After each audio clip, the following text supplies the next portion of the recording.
Kaliningrad, sebidang tanah milik Rusia ini terjepit di Laut Baltik. Tetapi Kaliningrad tidak memiliki perbatasan langsung dengan negara pemiliknya, bahkan jaraknya lebih dari 300 km ke timur Rusia.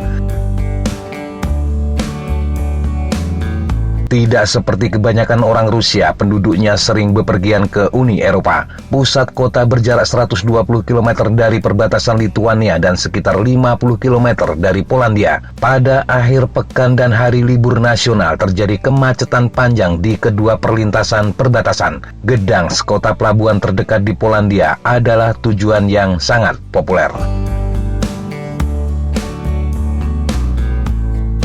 Kaliningrad awalnya bernama Königsberg yang berarti Gunung Raja. Kota tua ini tumbuh di sekitar benteng yang dibangun pada tahun 1255 oleh kesatria Teutonik atas saran dari Přemysl Otakar II, Raja Bohemia.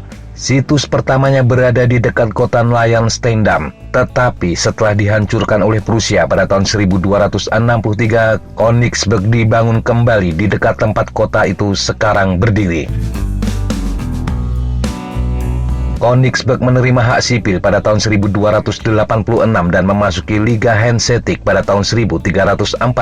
Dari tahun 1457, wilayah ini adalah kediaman Grandmaster Kesatria Teutonik, dan dari tahun 1525 hingga 1618 menjadi kediaman Adipati Prusia. Perdagangan Königsberg sangat terhambat oleh pergeseran terus-menerus dan pendangkalan saluran-saluran yang menuju ke pelabuhannya. Pada tahun 1701, Frederick III dari Brandenburg dinobatkan sebagai raja pertama Prusia dan bergelar Frederick I. Pada tahun 1724, Frederick William I dari Prusia bergabung dengan Königsberg untuk membentuk satu kota.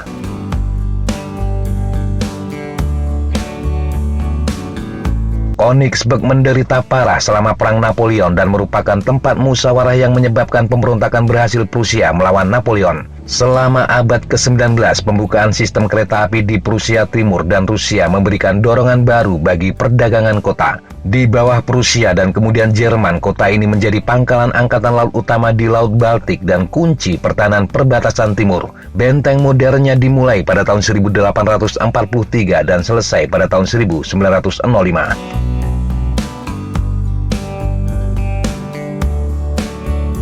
Namun Kaliningrad masih memiliki kepentingan strategis yang besar bagi Moskow. Tempat ini menampung armada Baltik Rusia di Pelabuhan Baltik dan merupakan satu-satunya pelabuhan Eropa yang bebas es di negara itu.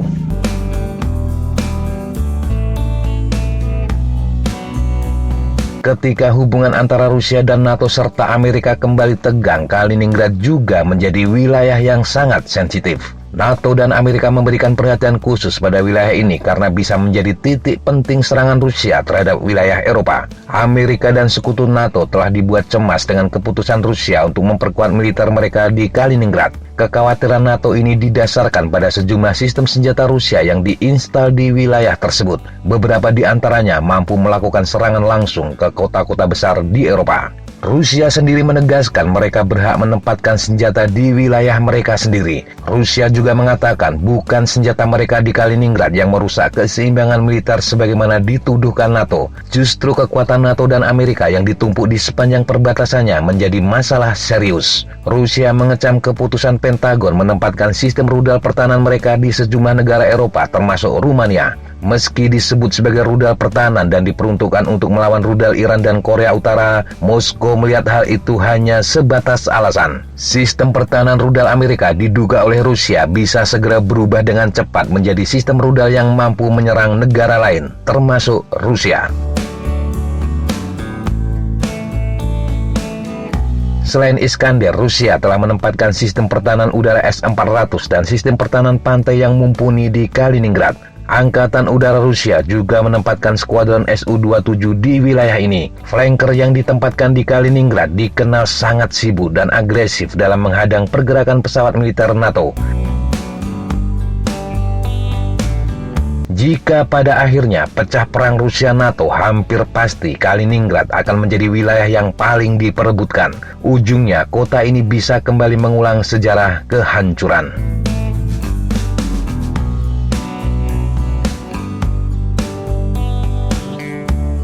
Demikian sahabat Jejak Tapa, informasi yang bisa kita sampaikan untuk kesempatan kali ini. Sampai jumpa di kesempatan yang berbeda. Tetap kunjungi kami di www.jejaktapa.com dan www.flightjournal.com. Tetap semangat dan jaga kesehatan. Salam, fly like an eagle, fight like a falcon.